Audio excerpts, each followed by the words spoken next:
Okay, guys. Sorry, I'm back.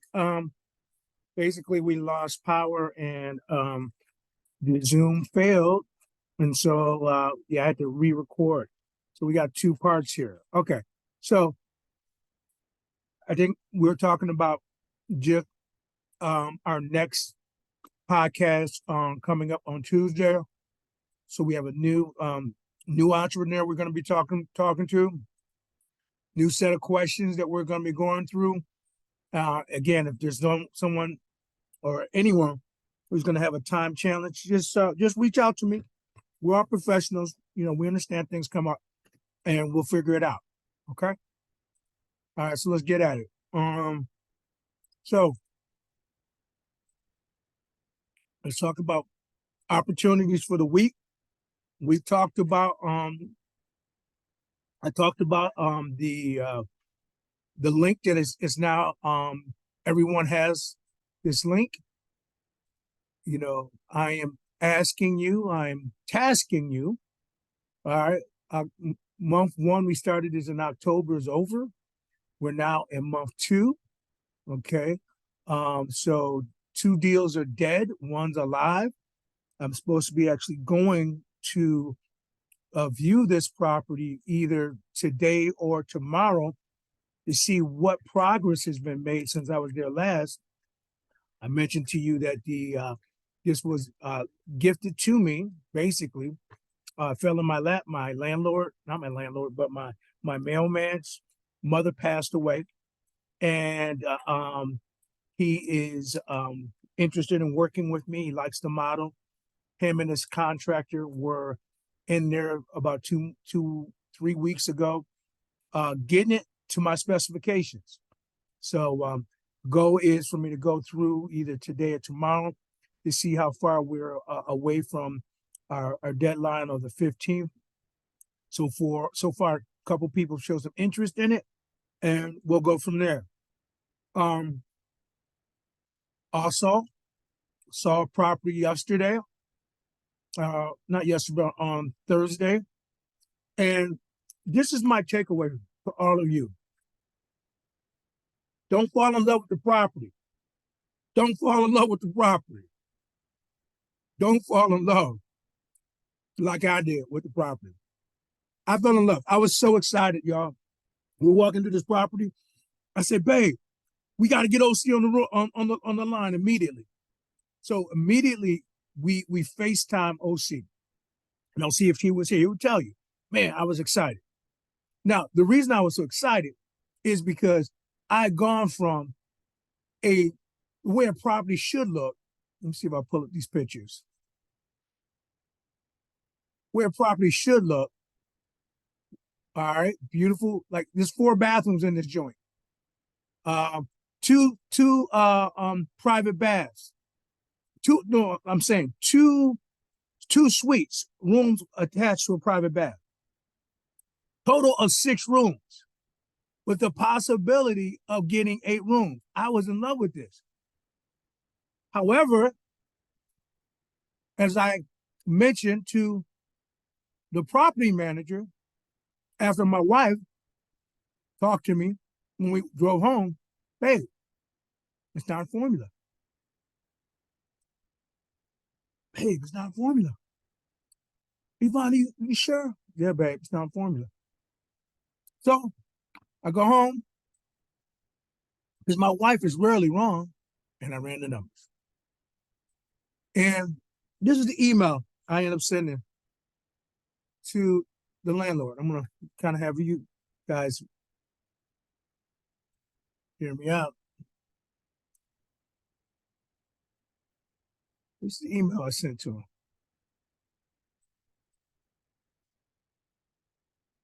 For those who don't know, I grew up with dyslexia, which means I was never really a strong reader.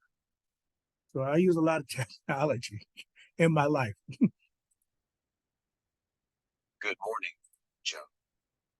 I wanted to express my appreciation for our meeting yesterday at 293 Dartmouth Street to explore the possibility of taking over the lease. Upon my return to the office and discussing this opportunity with my funding partner, Eva, we have determined that it falls outside our current investment criteria. However, I firmly believe that our meeting was not a coincidence.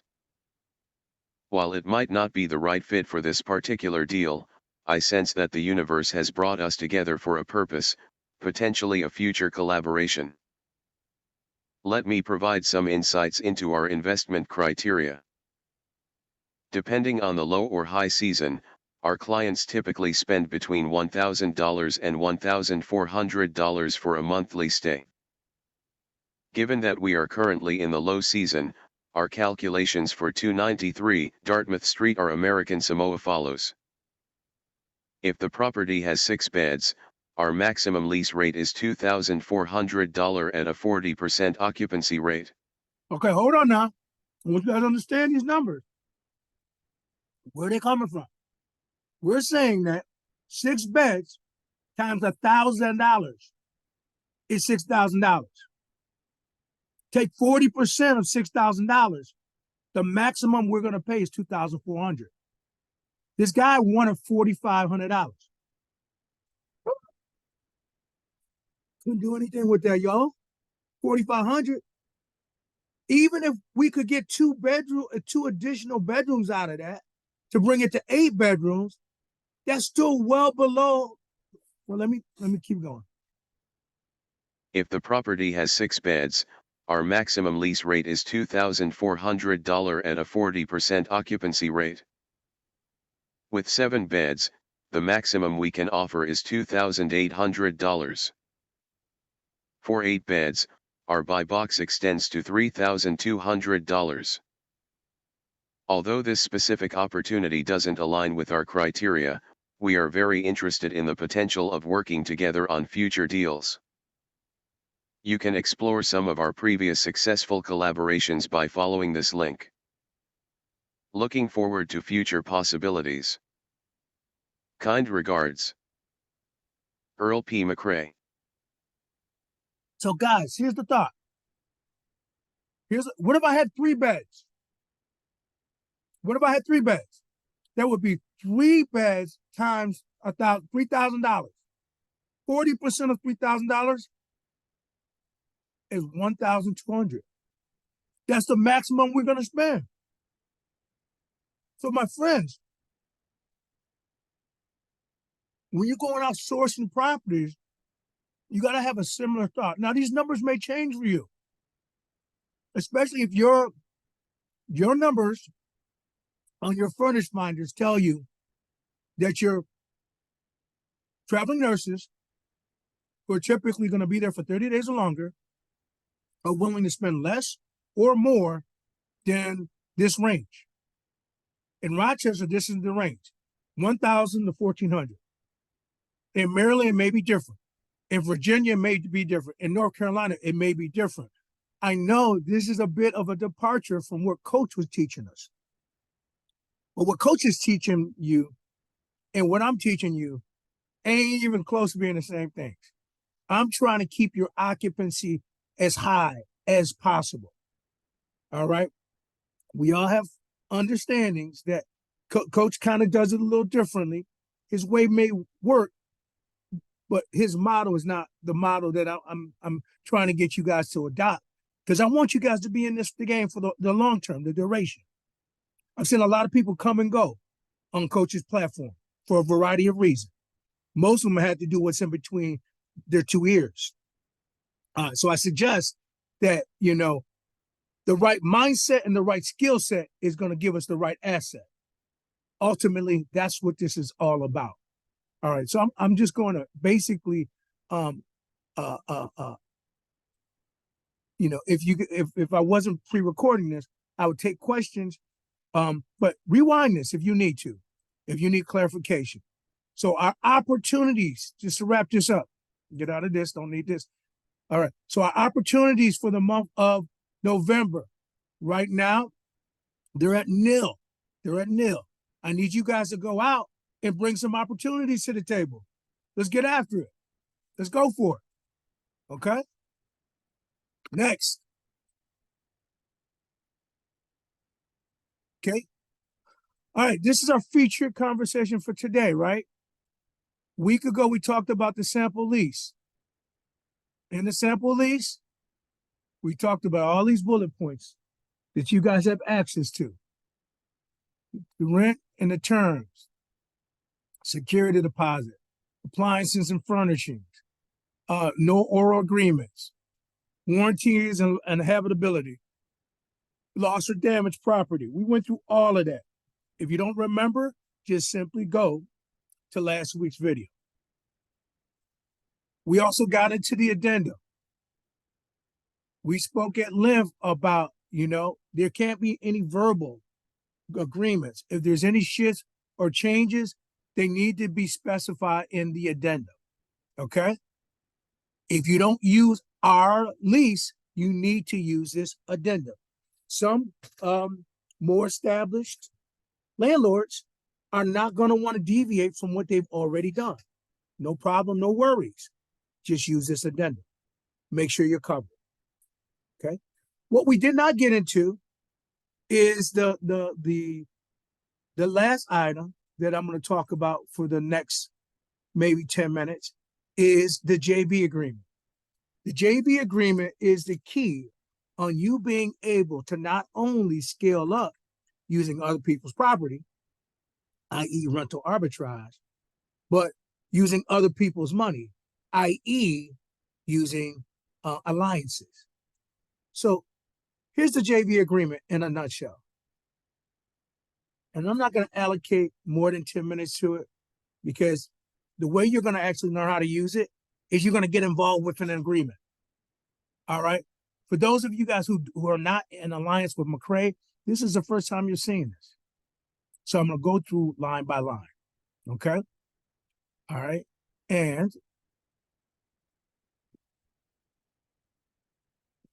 let me do that. I'll probably do this though.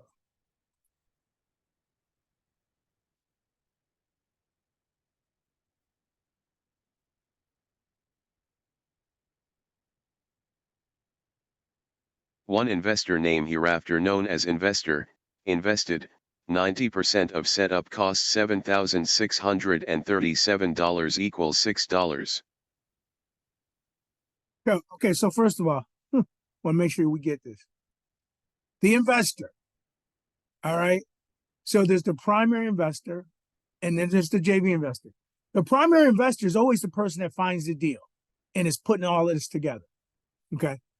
Now, in the old days, when me and my wife were really, really like not super experienced, we expected people like OC to get in a car and drive up so that the setup fee was 50-50.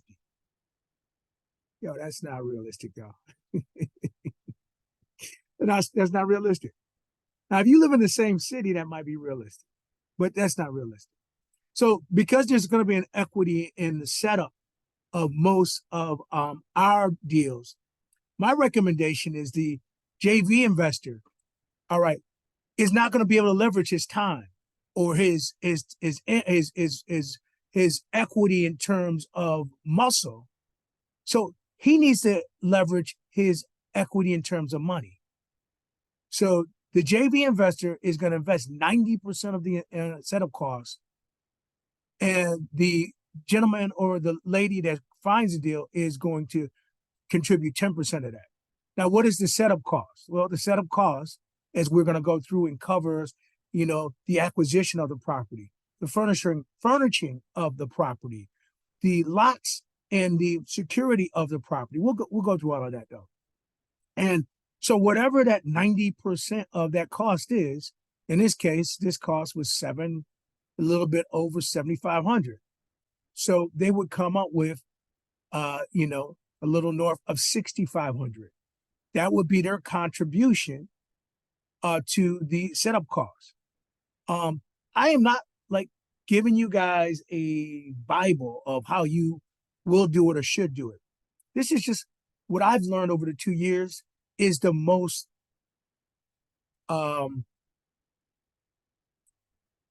equitable. I think is the word, equitable. Because as long as, both you and the other person feels that this is a fair relationship, it's all good. Now, if you want to do 50-50 and that person is in the same city or that person's willing to drive up, then that's fine. Y'all figure it out. Okay. I'm just giving you a roadmap. Okay. 873.30, to be made by or before date the lease starts for the investment of the short-term rental located at property address hereafter known as the premises.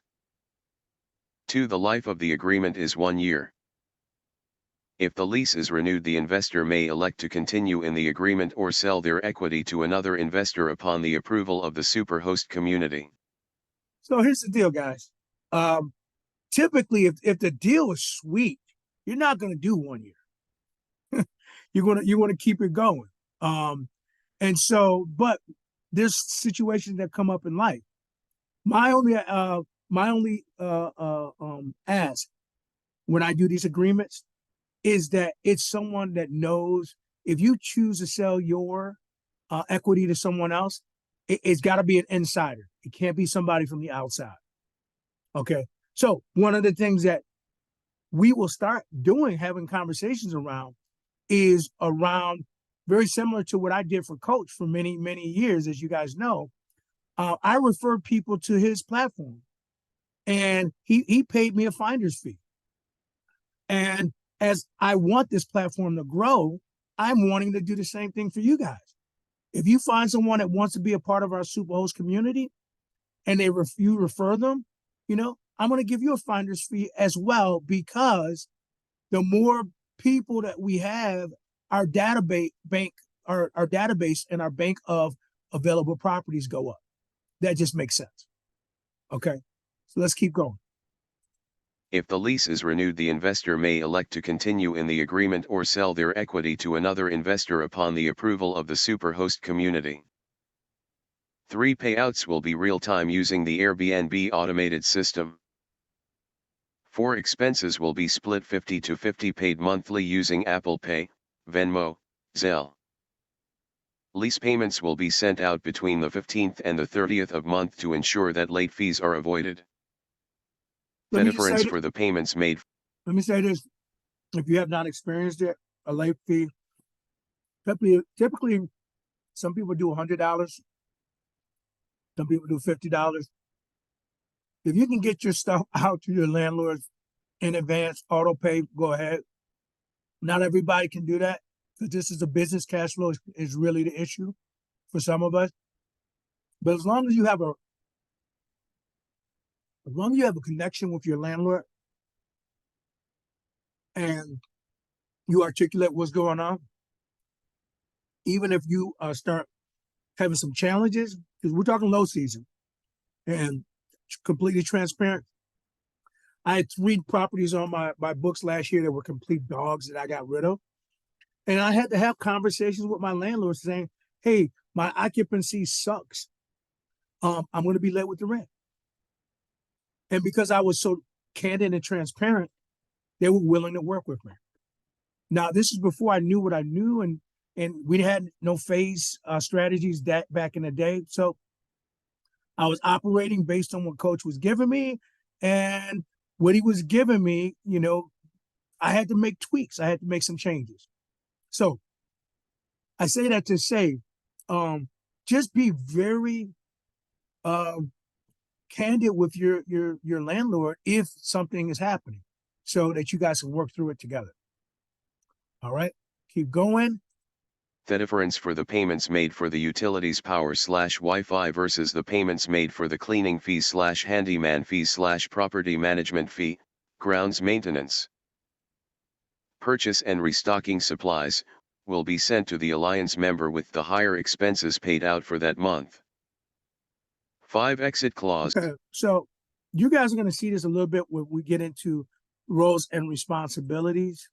But like, one person should be responsible for one set of bills. Another person should be responsible for another set of bills. Now, typically I talk about fixed expenses, utilities, the Wi-Fi, those are fixed, versus fluctuating expenses.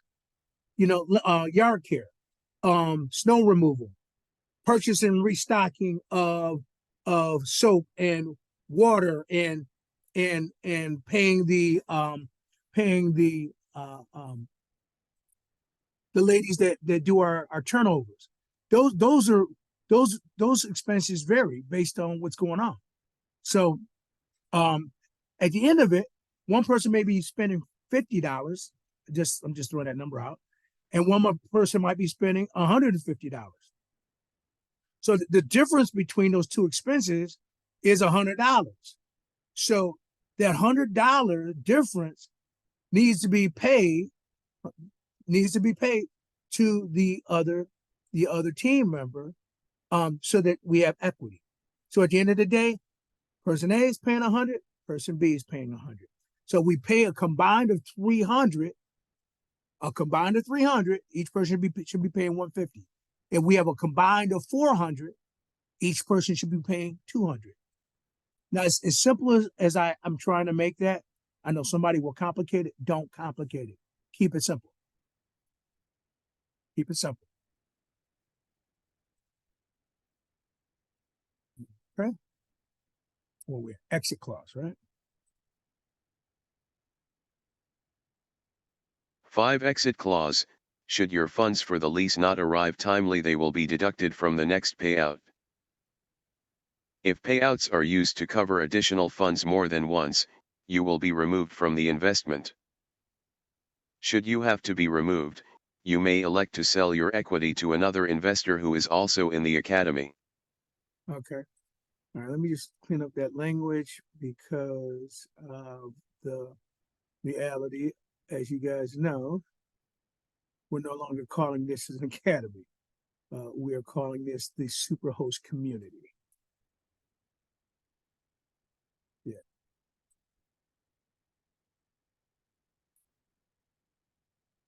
Okay. So we just talked about what formula is a moment ago. Okay. It needs to be the number of beds times 100 multiplied by 40%. 6 bed means $6,000. 40% of $6,000 is 2,400. But wait a minute.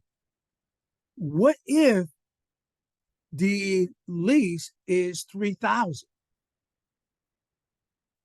Should we do the deal or should we not do the deal? Well, that's a good question. Well, I suggest you use this frame of thought.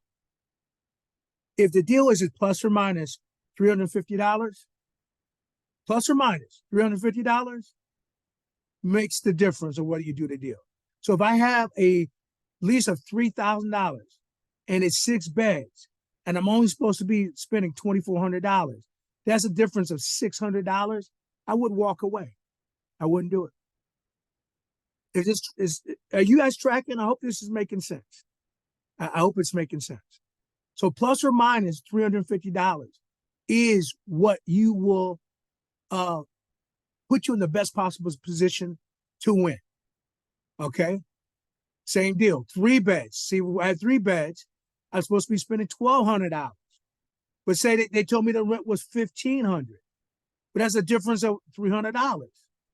Would I walk away? Well, $300 is in the strike zone, plus or minus $350. So I might not walk away from that. Okay, I hope I'm not confusing you guys. That's not my intention. That's not my hope. That's not my goal. Okay, I want to get into suggested roles now. Suggested roles, and this is what's worked for us. One person sending money to the primary investor between the 15th and 30th.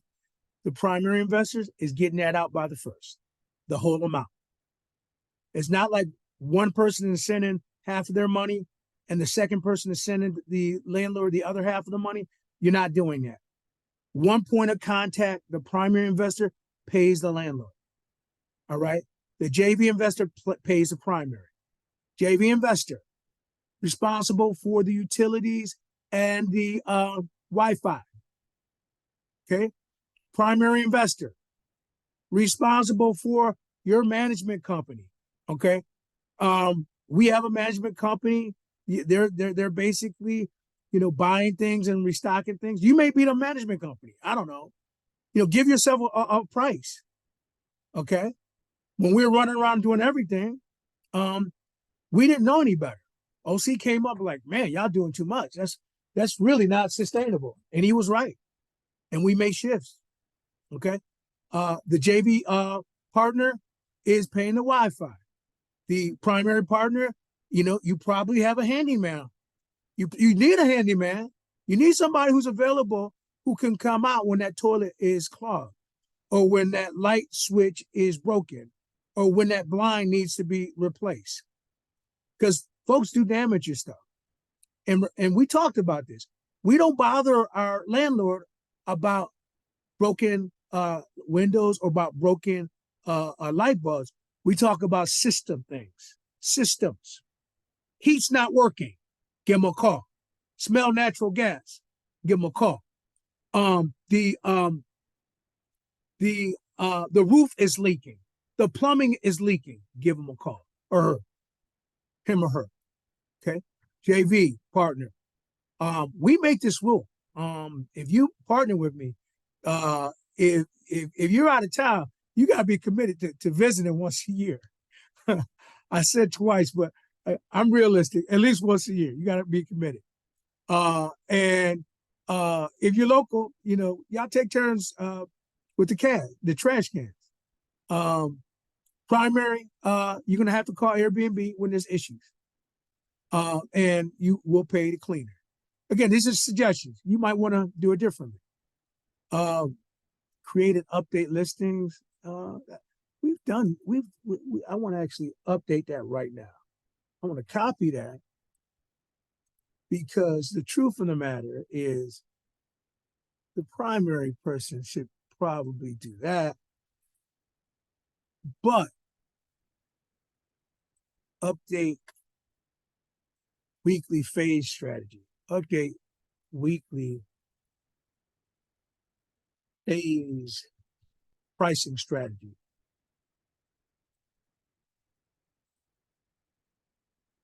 Strategy. I think I got it. Yep. All right. JV partner, guest communications. Primary partner, landlord communications. Submit guest reviews. When good.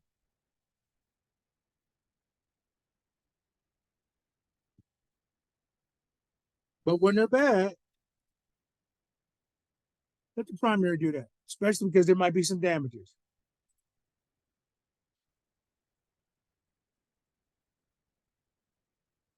Okay? Hope you guys are tracking. Hope this is helpful. A monthly P&L statement. Now, McCray, because I'm working with Curtis, and you guys got a chance to meet Curtis has sent me this, and this is a new thing that he has me doing. So this is what the new P&L looks like, y'all. Where we do rent paid, expenses, incomes collect. We make a note of the guests that were in and out. And this is an example of what my other partners are doing. I use this to kind of help you guys see how that might be helpful for you. Here's the receipts, guys. As I pay bills, I upload those receipts right here. I take a screenshot. And so, for example, this is OC, and I share this place. OC now has this real time. Me and him will talk about it. Okay. This has been shared. All right. Warwick. Go ahead and share that.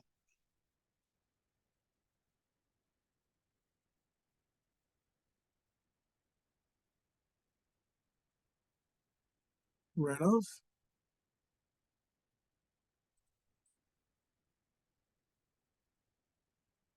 Go ahead and share that. So, guys, as I'm learning on the spot, I'm bringing that back to you guys. Again, this is what Curtis is giving me to make accounting more efficient.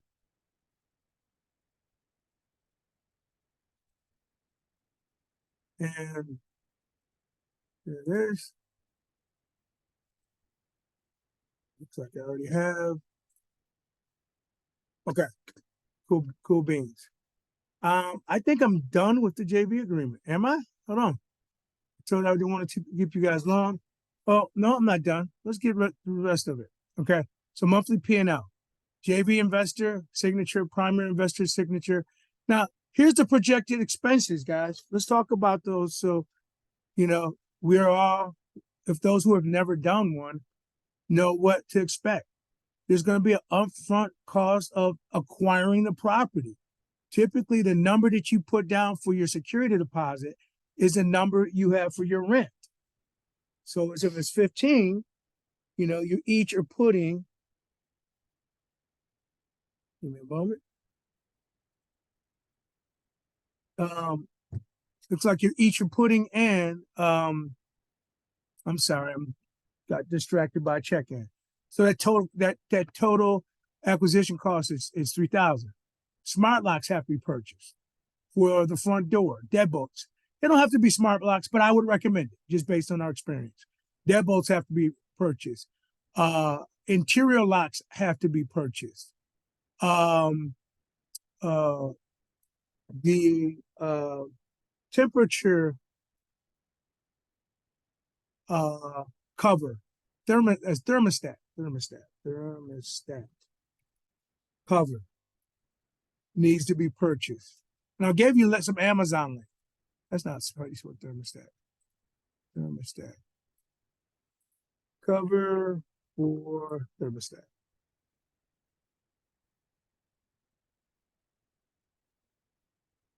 I'm a bad speller, guys.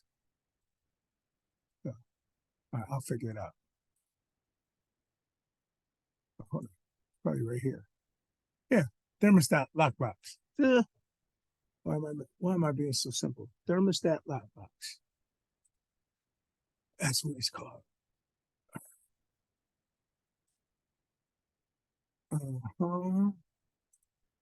Okay, and that's about 19 bucks. So I try to price everything out for you. I'll have this nice and pretty by the time you guys see this. Smart TV. There's a link. Average price that has to be purchased. Microwave oven, furniture, handyman. So at the end of the day, you're gonna have a total setup cost, and this is the number that you should guys use to take that percentage, that 90 percentage or that 50 percentage in terms of your setup fee. All right, guys, that is